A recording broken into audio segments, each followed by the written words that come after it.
Who's that? You think you know who the killer is? Colonel Mustard. Oh, is that right? Well done. Thank you. He did the crime. Oh, you got something for yes. Oh, myself never. Can you demonstrate how you did it in here in the ballroom? Oh, it was very simple. Of course, I took the candle out and just did like that. This is what we always do. You know, just like nice. And then when I saw you coming out with a backhand. You know, the base behind the ear. Above the nose and behind the ear. It's in.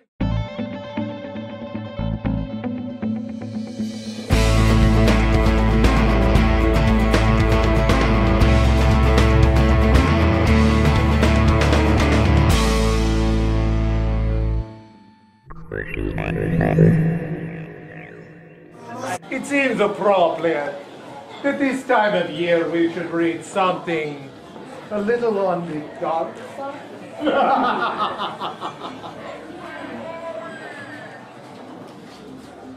Edgar Allen Poe's The Raven, first published in 1845.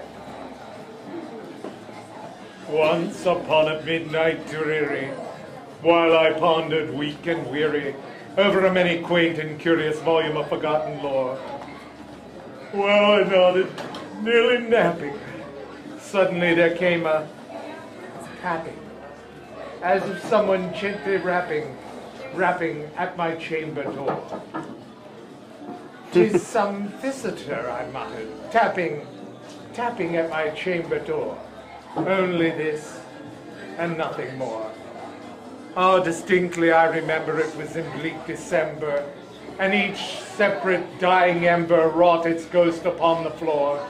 Eagerly I wished the morrow, vainly I had sought to borrow from my book cheek the sorrow for the lost Lenore, for the rare and radiant maiden whom the angels named Lenore, nameless here forevermore. And the silken, sad, uncertain rustling of each purple curtain thrilled me, filled me with fantastic terrors never felt before, so that now, to still the beating of my heart, I stood repeating, "'Tis but some visitor entreating entrance to my chamber door, some late visitor entreating entrance at my chamber door. This it is, and nothing more." Presently my soul grew stronger, hesitating then no longer. "Sir," I said, "or madam, truly your forgiveness I implore. But the fact is that I was napping, and so gently that you came rapping, and so faintly you came tapping at my chamber door, that I scarce was sure I heard you." Here I opened wide the door. Darkness there, nothing more.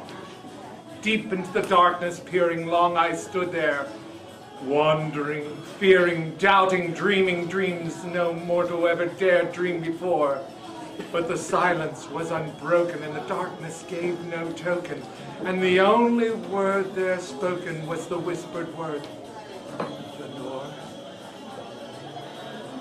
This I whispered, and an echo murmured back the word, "Lenore." Merely this, and nothing more. Back into the chamber turning, all the soul within me burning, soon again I heard the tapping, somewhere at the window lattice. Let me see then what this threat is, and this mystery explore. Let my heart be still a moment, and this mystery explore. 'Tis the wind, and nothing more. Open here I flung the shutter, and then with a murky flutter, in there stepped the stately raven of the saintly days of yore. Not the least obsession he made, not a minute stopped or stayed he, but with mine the lord or lady, perched above my chamber door. Perched upon the bust of Pallas, just above my chamber door, perched and sat and nothing more. Then this ebony bird beguiling my sad fancy into smiling, by the grave and stern decorum of the countenance it wore. Ah, Though thy crest be short and shaven, thou, I said, art short, not craven, ghastly grim and ancient raven, wandering from the nightly shore.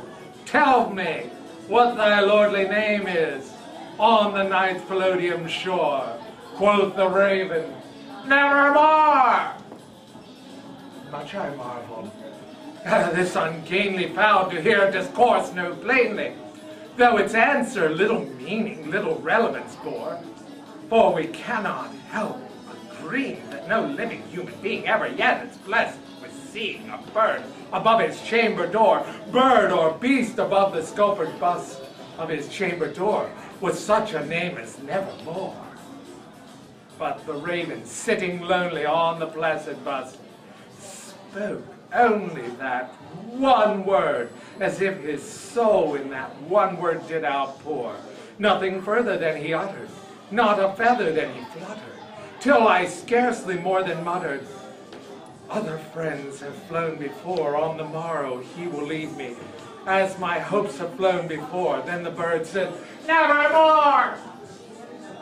Startled at the stillness broke by the reply so aptly spoken, doubtless I said, that is, utters it's only the shock and shore, caught from some unhappy master, whom the unmerciful disaster followed fast and followed faster, till the song's one burden bore, till the degrees his hopes and melancholy burden bore, of never, nevermore.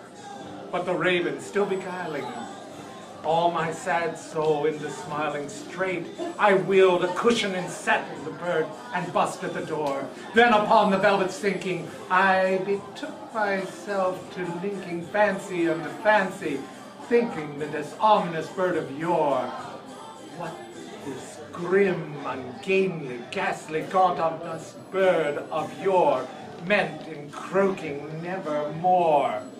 This I sat engaged in guessing, but no syllable expressing to the fowl whose fiery eyes now burned into the bosom's core.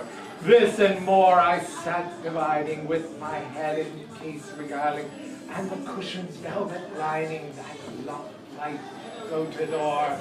But those velvet lining and those damp light goading o'er, she shall pass nevermore. Then methought the air grew denser, perfumed from an unseen censer swung by Thespian and footholds tinkling in tough floor. Wretch, I cried, thy God hath lent thee, by these angels he has sent thee, respite, respite, and nippet, and memoirs of Lenore. Quaff, oh quaff, this kind of thing, forget this lost Lenore. Quoth the raven, nevermore. Prophet, I said, thing of evil, prophet still, if bird or devil, whether tempter sent or whether tempest tossed thee here ashore. Desolate yet, oh undaunted, on this deserted land enchanted, on this home by horror haunted.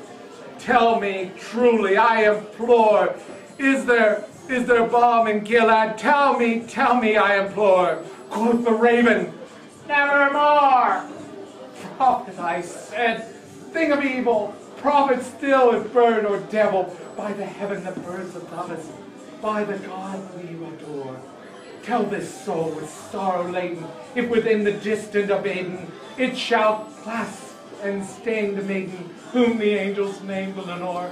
Clasp a rare and radiant maiden, whom the angels name Lenore.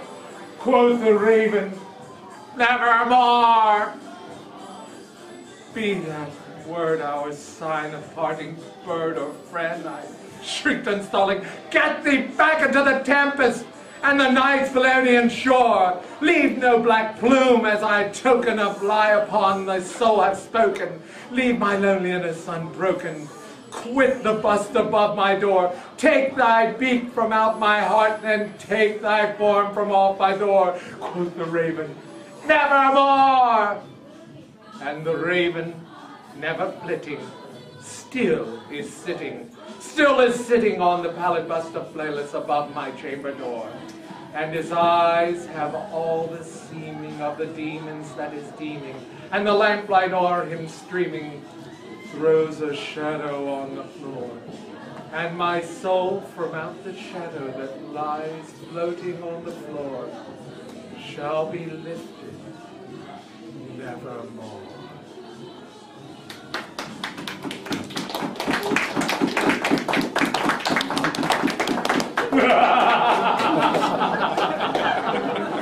And now, my revelers, enjoy, enjoy. All Hallows Eve awaits. Now, be quiet or I'll take a bite of it. What's that? Bite me! Bite you. That's what I have in mind. And now, fly! Very good. I like the better Santa Claus. The March Hare.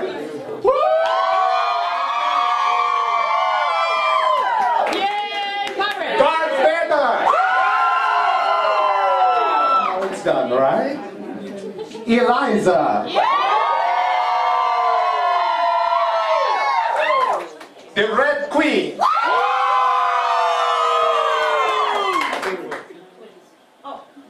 Gordo! It's this one, you can cheer. The Gypsy!